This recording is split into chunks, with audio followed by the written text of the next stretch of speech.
여러분 사랑하고 축복합니다. 또 이렇게 귀한 목적을 가지고 기도하는 자리에 우리가 온 것 같지만 저는 이것이 하나님의 섭리 가운데 분명히 있다고 믿습니다. 아멘. 우리는 하나님의 것이잖아요. 그걸 인정하는 분들이 우리가 모였잖아요. 그죠? 내 인생이 내 것이라고 생각하면 이 저녁에 그냥 편히 쉬고 또 내가 하고 싶은 것을 하면 되지.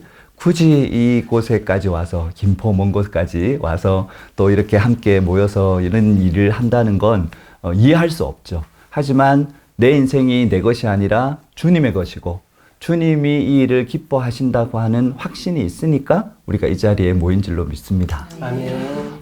몰라요. 두 분은 또 친밀함 때문에 어쩔 수 없이 부탁하니까 오셨을 수도 있지만 그건 역시도 하나님께서 이렇게 사용하시는 그런 방법이라고 믿습니다. 시대 정신이라고 하는 게 있어요. 시대 정신. 시대가 이렇게 우리가 이제 살아가는 삶 속에서 아주 주된 뭔가 모든 사람들이 주목하고 또 굉장히 중요한 그런 일들을 시대 정신이다. 이렇게 보통 표현을 합니다. 근데 우리 그리스도인들이 시대 정신을 어떻게 볼 것인가? 이게 상당히 신학적인 논쟁거리가 됩니다. 왜냐하면 시대 정신이라는 게 대부분은 시대의 산물이고 세상 속에서 일어나는 일 중에 그냥 하나라고 보면 좀 보수적인 그리고 성경에 집중하려고 하는 분들은 그거 그냥 다 지나가는 것들이야. 옛날에도 있었고 미래도 일어날 거고 그러니까 우리는 그런 거에 신경 쓰지 말고 하나님 나라 우리가 영적인 것, 여기에 우리가 더 초점을 맞춰야 돼. 이렇게 생각하시는 우리 그리스도인들이 있습니다. 또 한편으로는 하나님께서 역사의 주인이시고 이 역사를 이끌어 가신다면 이 시대에 일어나고 있는 일들도 결국 하나님이 이끌어 가시는 건데 하나님의 자녀로서 하나님의 목적과 하나님이 어떤 방향으로 이끌어 가기를 원하신가 그 뜻을 분별하고 우리가 그것에 동참하는 그래서 실질적으로 하나님 나라가 이 땅 가운데 이루어지도록 하는 일에 우리가 앞장서야 하고 깨어 있어야 되고 분별하고 행동해야 된다. 이렇게 생각하는 그리스도인들이 동시에 있습니다. 저는 이 둘 중에 어느 하나가 맞고 어느 하나가 틀렸다가 아니라 우리가 그것을 조화롭게 또 균형을 가지고 진짜 하나님께서 원하시는 게 뭘까? 그러니까 내가 생각하는 내 경험에 비추어서 그냥 나는 이렇게 생각해 라고 하는데 머무를 것이 아니라 하나님의 뜻을 우리가 다 알 수 없잖아요. 그것처럼 겸손하게 하나님이 과연 무엇을 원하시는 걸까? 라고 하는 것을 집중하면서 그것에 대해서 관심을 가지고 분별력을 가지고 우리가 영적인 것에 집중해야 될 때도 있지만 또 세상의 흐름 가운데 민감하게 반응할 때도 있다. 오늘 우리가 이 전도서 말씀에 읽었던 것처럼 이 전도서는 여러분이 잘 아시다시피 이 땅에서 가장 놀라운 영화를 누렸던 사람 이름이 뭐죠? 솔로몬. 예. 그 솔로몬 왕이 정말로 누릴 만한 모든 것들을 다 누리고 나서 인생의 말기에 쓴 책이 바로 전도서죠. 근데 이 전도서의 3장에 보면 이제 그런 거예요. 범사에 기한이 있고 천하만사가 다 때가 있다. 그래서 저는 오늘 우리가 통일을 위해서 이렇게 기도하기 위해서 모인 우리 과연 우리가 기도한다고 통일이 될 건가? 우리가 과연 이렇게 모여서 예배하는 게 과연 무슨 의미가 있는가? 이런 생각을 많은 사람들이 합니다. 그러니까 사실 못 모이겠죠. 이거 뭐 그대 기도해봐야 똑같고 기도 하나 안 하나 변화가 없는데 왜 우리가 굳이 시간을 들여서 기도를 해야 되나? 근데 기도의 능력을 아는 사람들은요, 이 기도가 결단코 헛된 시간이 아니라 하나님께서 요구하시는 기도의 분량이 있는데 그 기도의 분량을 채워가는 과정이라고 우리가 생각을 하게 되면 이 시간이 얼마나 귀중한 시간이 되는지 우리가 깨달을 수 있겠죠. 저는 이 시대 정신이라고 하는 걸 바라봄에 있어서 특별히 오늘이 5월 18일이잖아요. 40년 전 광주라고 하는 곳에서 광주 그 민주화 뭐라고 표현하죠? 운동? 네, 민주화 운동이 일어나고 그것을 이제 신군부라고 표현하는 우리 전두환을 비롯한 그 집권 세력들은 그걸 이제 폭동이라고 그렇게 무자비하게 진압을 했고 그것에 대해서 광주에 있는 사람들은 굴복하지 않고 저항해서 결국 총을 가지고 서로 싸우는 내전의 상황에 있는 그런 상황들을 우리가 이제 40년이라는 시간 이전에 있었다는 걸 이제 우리는 다 알아요. 근데 과거에 그때는요. 80년대 태어나셨나요? 아직 안 태어났을 때죠. 40년 전이니까. 80년이면 제가 초등학교 때고 제가 87학번이거든요. 대학을 딱 가니까 그때 이제 1987 영화도 나왔었던 것처럼 그때 막 민주화 운동, 뭐 이거 직선제 이런 걸 위해서 막 엄청나게 데모를 하던 때였어요. 그때 보면 이제 동아리 중에 좀 이상한 동아리들 있잖아요. 사상을 이야기하고 막 그때 당시에 막 주체 사상 배우고 그랬을 때니까 그런 데는 대부분 은밀한 데 딱 모여가지고 보여주는 게 뭐냐면 그 5.18 광주에 대한 그 비디오 같은 거 이런 거 막 보여주면서 야 우리가 이렇게 쏘아왔어 막 이야기하고 했던 게 지금도 기억이 납니다. 40년이 지났고 진실은 거짓을 이기죠. 그래서 지금은 이제 뭐가 진실인지 이런 부분들이 많이 이제 드러나 있는 그런 상황이에요. 근데 그때 당시에 광주 사람들이 그렇게 저항했던 것 그게 그때는 어떤 의미가 있었냐라고 생각을 해보면요. 80년, 이게 40년 전으로 돌아가서 아무런 영향력이 없었어요. 실제로는. 지금, 우리가 이제 과거를 회상을 해보면 광주에 사실 그런 일이 있었다는 것도 뭐 알려지지 않았었고요. 엄청나게 이제 검열이라든지 이런 것들을 했고 또 그 말하는 사람은 바로 막 잡아가가지고 고문하고 이런 일들이 있었고 그때는 연좌제가 있었어요. 그러니까 이런 걸 발설하는 사람들은 그 가족의 친척의 팔촌까지 막 때려잡던 시대이기 때문에 그때 광주에서 저항했던 사람들은 사실 저항 하나 안 하나 시대의 흐름은 되돌릴 수 없었어요. 그걸 생각해 보면 우리가 100여 년 전 1919년 3.1 만세 운동을 우리가 생각해 볼 수 있잖아요. 3.1 만세 운동 때 일본이 워낙 거세게 이렇게 우리를 단합하고 근데 우리는 독립된 나라였고 또 독립을 해야 한다라고 하는 민족 사랑의 마음이 있었기 때문에 3.1 만세 운동이 일어났어요. 근데 과연 그것이 그때 당시에 무슨 의미가 있었냐 이거예요. 우리가 뭐 독립을 그것 때문에 할 수 있었던 것도 아니고 엄청난 사람들이 그렇게 많은 피해를 당했는데 그걸 왜 했는데? 이런 식으로 생각할 수 있잖아요. 그런데 40년이 지나고 100년이 지나서 지금 돌이켜보면 그때 그 일이 없었다면 우리의 정신, 인간이라고 하는 하나님께서 부어주신 천부적인 그 인권을 가지고 자유를 누리고 내 이야기를 할 수 있는 그런 어떤 힘이 있는 존재임에도 불구하고 무력에 눌려서 어떤 권세와 압력에 눌려가지고 자기 이야기 할 수도 없고 자기의 어떤 의견을 표출도 할 수 없고 모여서 뭔가를 주장할 수도 없는 그런 시대에 그냥 순응하고 살았다면 우리의 역사는 또 달라졌을 거예요. 그때는 아무것도 아닌 것 같고 의미 없는 일인 것 같지만 시간이 지나면 그 의미가 반드시 드러나게 되어 있다. 근데 저는 이것이 하나님의 섭리 가운데 분명하게 있다고 믿습니다. 왜냐하면 하나님은 역사를 주관하시는 분이시잖아요. 그러니까 우리 그리스도인들이 이 땅에서 살면서 하나님의 자녀이기 때문에 역사가 어떻게 흘러가고 있는가에 대해서 민감하게 볼 필요가 있다고 보는 거예요. 그리고 하나님께서 이루어 가시는 일은 하나님 혼자서도 충분히 하실 수 있지만 하나님이 원하시는 방법은 뭐예요? 사람들과 같이 일하는 거예요. 우리를 사용하셔서 우리를 도구 삼으셔서 하나님의 뜻을 이루어가는 것을 하나님이 원하십니다. 그렇기 때문에 통일이라고 하는 이 이슈는 이 한반도가 정말로 살기 위해서는 반드시 해야 하는 일임에도 불구하고 한반도에 살고 있는 많은 사람들이 통일에 별로 관심이 없어요. 왜?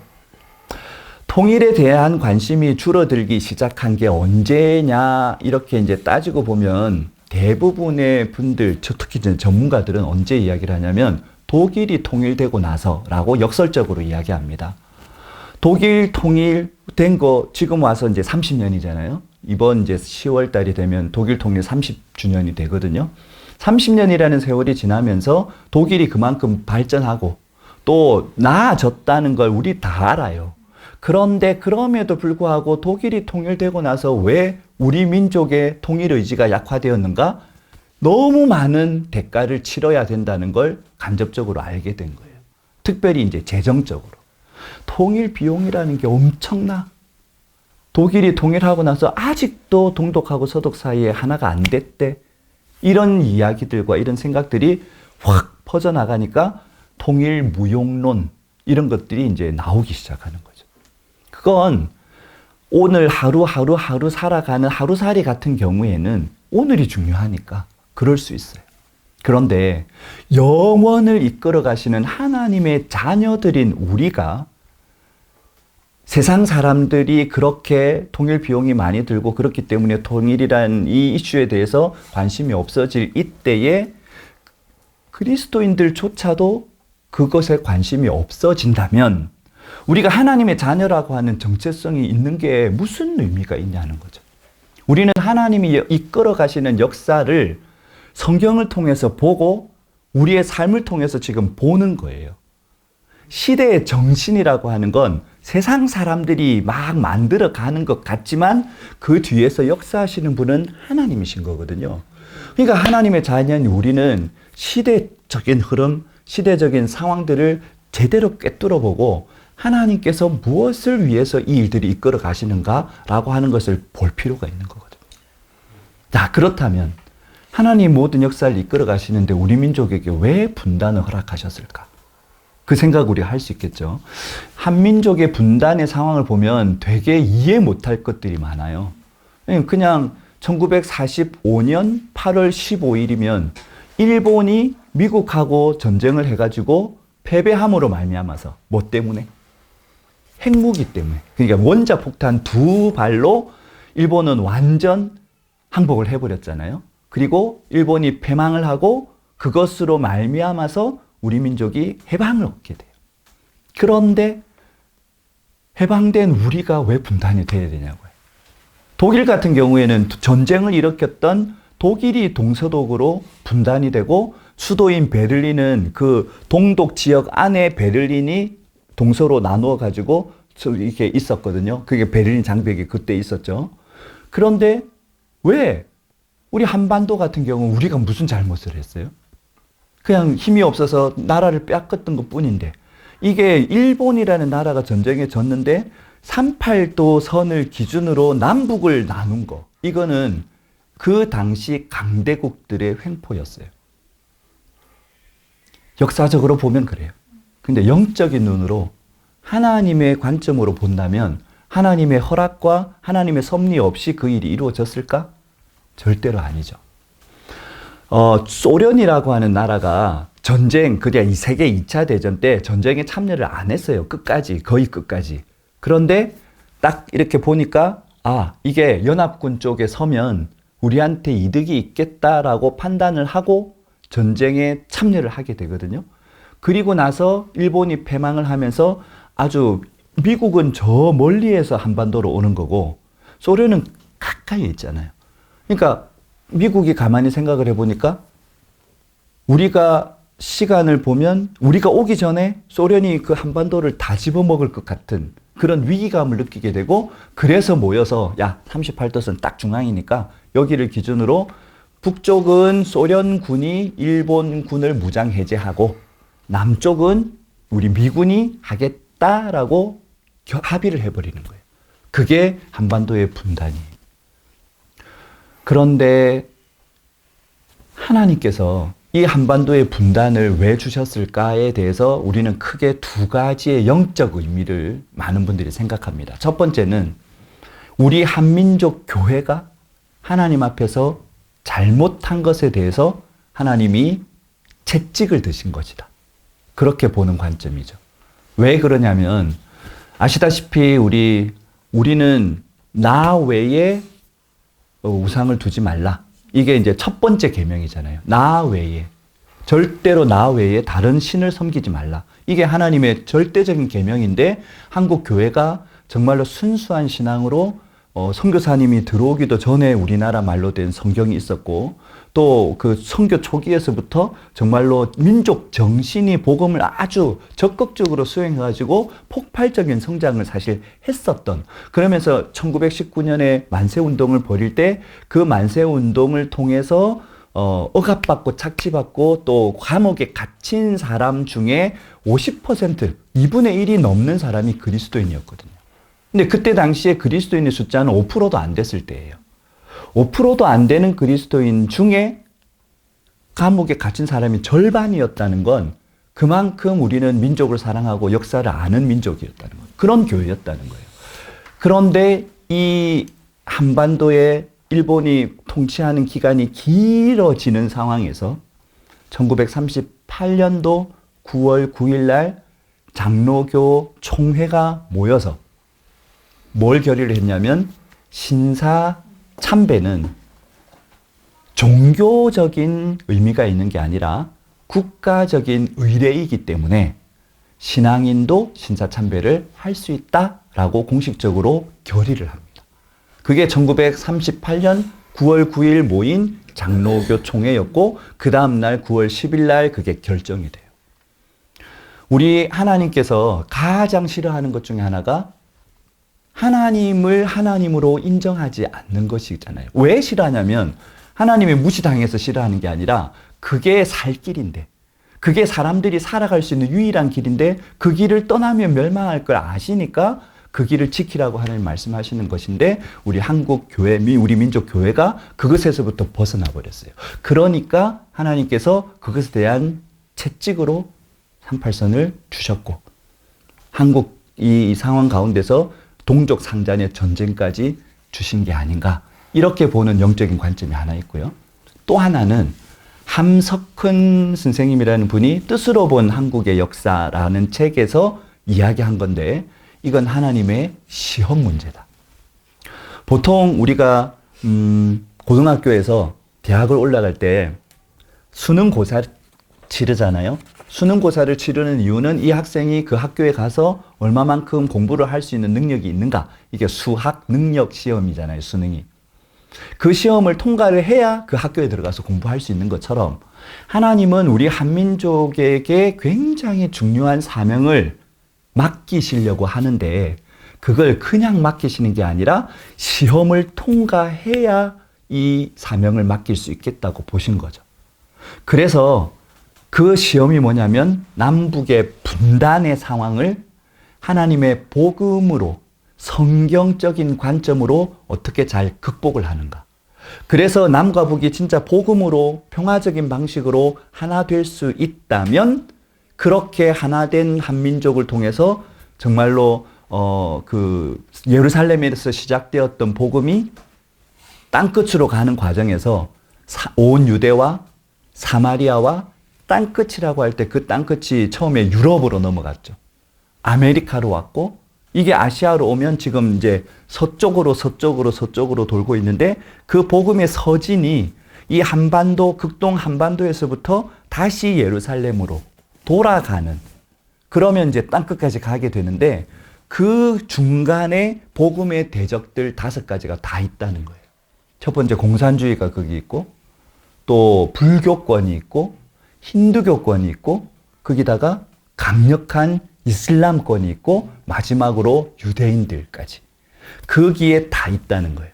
그러면 이 한반도에서 극동에서 한중일 나라들이 남북의 평화적인 복음 통일을 통해서 한중일이 하나가 될 수 있다면 이 거대한 영적 세력이 결국은 그 복음의 서진을 완성해내는 그것을 막아서고 있는 것들을 다 진을 부수고 그것을 완성할 수 있는 왕 같은 제사장의 민족으로 하나님께서 우리 민족을 쓰시고자 하는데 그거를 이루려면 너희가 이 분단이라고 하는 상황을 복음으로 하나님의 뜻 가운데 극복해내라. 이렇게 하나님 우리에게 시험 문제로 던져주셨다. 이 2가지 관점이 저는 다 맞다고 생각해요. 그래서 우리에게 필요한 건 회개. 하나님을 온전히 하나님으로 모셔지 못했던 것에 대한 회개.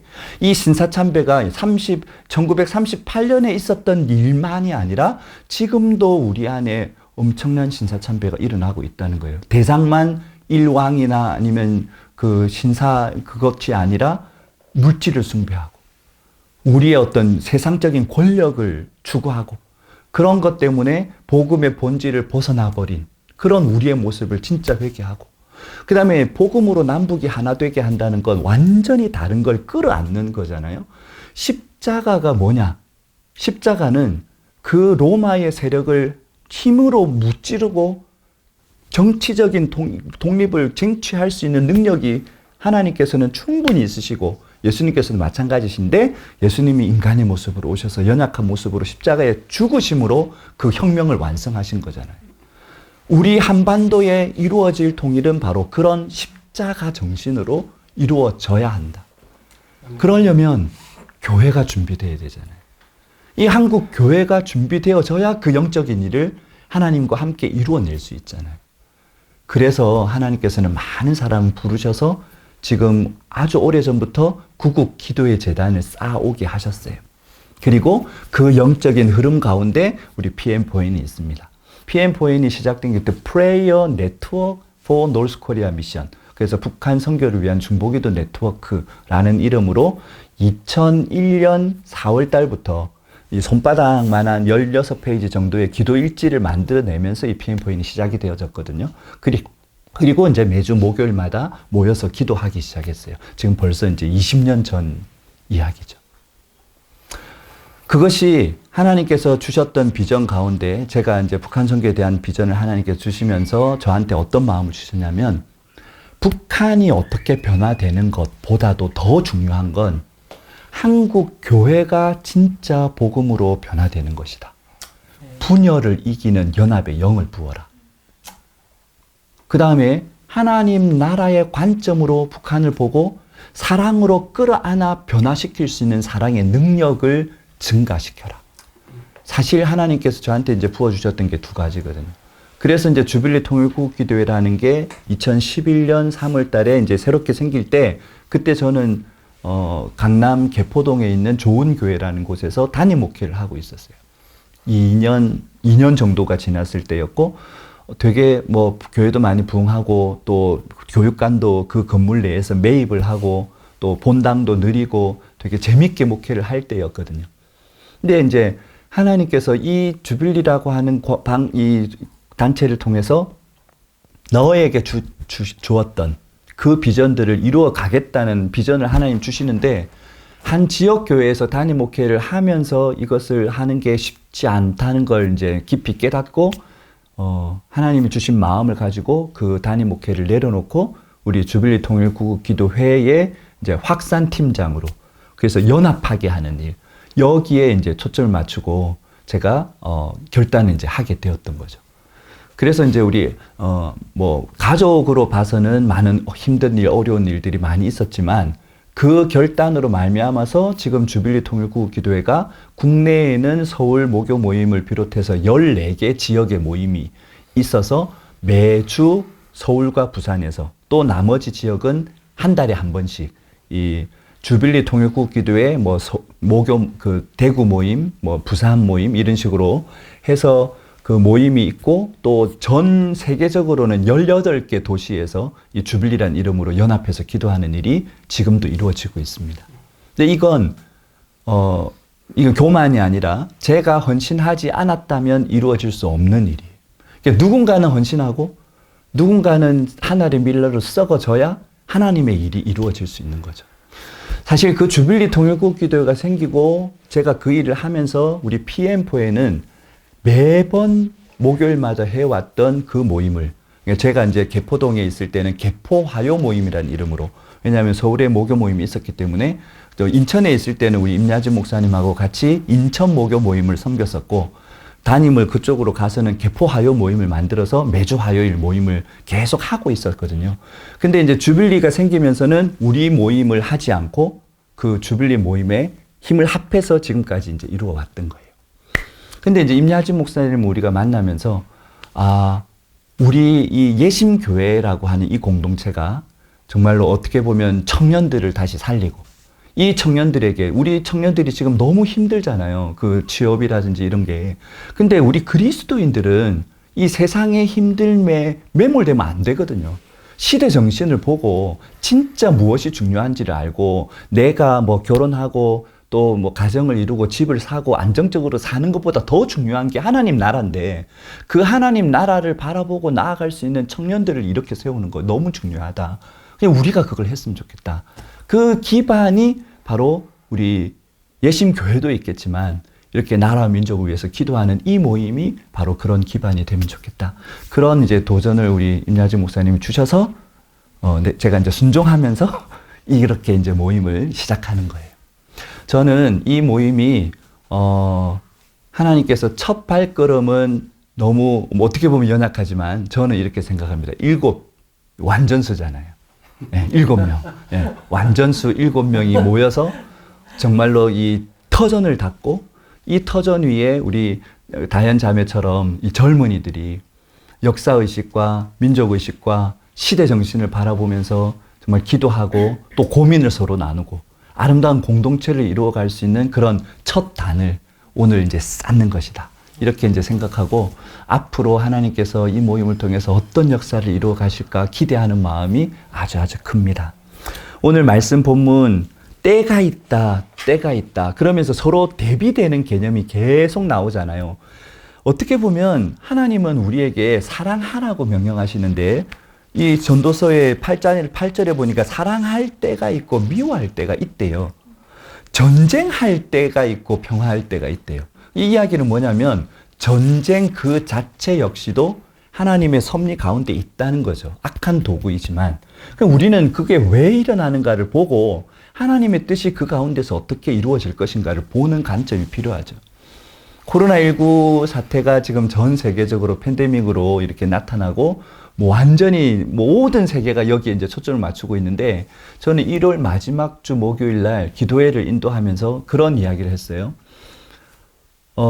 기도회를 진행할 때는, 제가 이제 기도회 진행할 때는 하나님 이 코로나19 사태가 빨리 진정될 수 있도록 도와주십시오. 이렇게 이제 기도를 했는데, 헌금을 봉헌하는 시간에 찬양을 하는데 저에게 하나님께서 이런 마음을 주시는 거예요.